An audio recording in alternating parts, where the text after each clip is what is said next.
رجعنا تاني لوصفات مخبوزات الأفران، والنهاردة هنعمل مع بعض وصفة لذيذة جدا اتطلبت كتير، وهي بقسماط حرف الإس. وصفة لذيذة وطعمها جميل قوي، لو جربتوها بجد هتدمنوها. هي حاجة كده وسط ما بين المنين أو القراقيش وما بين البقسماط العادي بتاعنا. يعني هي مقرمشة لكن هشة جدا كده وطعمها لذيذ. لو استفدتم من الفيديو ما تنسوش تعملوا لايك وكمان تعملوا شير عشان يوصل لأكبر عدد من الناس. عشان نعملها نحتاج كوباية من المية الدافية، وهنضيف عليها معلقتين كبار من السكر، وهنضيف عليهم معلقة كبيرة من الخميرة الفورية اللي هي 10 جرام. ممكن نقللها لمعلقتين صغيرين 8 جرام عشان الجو حر، لكن في الشتاء لازم معلقة كبيرة اللي هي 10 جرام. هنقلبهم مع بعض كويس لغاية ما السكر يدوب، وبعد كده هننزل عليهم بنص كوباية زيت وكمان تلت كوباية من السمنة يعني 65 جرام، وهنضيف عليهم رشة من الملح ونص معلقة كبيرة من الخل. هنقلب كل المكونات دي مع بعض، وبعد كده هنضيف الدقيق. احنا هنحتاج للوصفة نص كيلو من الدقيق اللي هما 4 أكواب معيارية. سعة الكوباية 236 مل. الدقيق اللي أنا استخدمته هنا هو دقيق الضحى. بحط كل كمية الدقيق ما عدا حوالي كده نص كوباية بخليها على جنب، هستخدمها حسب احتياج العجين. بلم المكونات كده مع بعض. طبعا العجينة باينة ان هي سايلة فهتحتاج بقية كمية الدقيق، فضفت بقية الكمية اللي كنت شايلاها على جنب. هلم بقى كل المكونات مع بعض بالمعلقة بالشكل ده، وهشوف العجينة بقى كده هتبقى مظبوطة ولا هتحتاج مثلا ان ازود معلقة او 2 تاني من الدقيق. دلوقتي يفضل بقى ان احنا نعجن بايدينا عشان نحس بالعجينة نفسها ونعرف الملمس بتاعها مظبوط ولا لا. العجينة بتاعتنا بتبقى طرية لكن ما بتلزقش خالص في الايدين. بنعجنها كده تقريبا حوالي 3 او 4 دقايق بايدينا لغاية ما كل المكونات تتجانس مع بعض والدقيق يتلم كويس جدا، وخلاص هي ما بتاخدش عجن كتير قوي. شايفين قوامها عامل ازاي؟ هو ده اللي احنا عايزينه. لو حسيتوها ناشفه في ايديكم ممكن تزودوا معلقه او 2 ميه، ولكن لو لقيتوها بتلزق ممكن عادي تزودوا معلقه او 2 من الدقيق.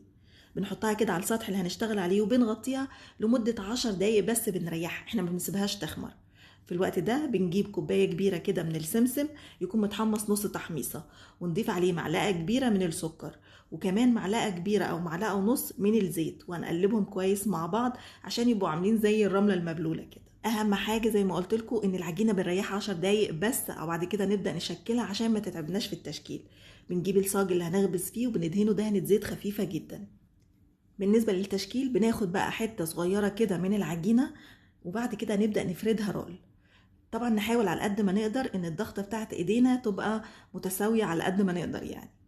وبعد كده نظبط الحتة بتاعت العجينة ونحطها في السمسم، ونحاول كمان نلفها مرة تانية واحنا حاطين عليها الطبقة بتاعت السمسم عشان تمسك فيها كويس. وبعد كده بنحطها في الصاج ونعملها شكل حرف الاس بالشكل ده، يعني هي سهلة مش صعبة خالص. وناخد بقى بقية العجينة ونكمل فرد بالشكل اللي انتوا شايفينه ده. طبعا ممكن نفرد رول كبير قوي ونقسمه بقى بالحجم اللي احنا عايزينه. اي حاجات بنشيلها بقى واحنا بنظبط شكل البقسماط عادي بنلمها تاني العجينة وبنفردها وبنشكلها، مفيش اي مشكلة. مقدار النص كيلو ده بيدي كمية كبيرة، يعني انا احتاجت الصاج ده 50 في 70، وكمان حطيت في صاج تاني مقاسه 30 في 40.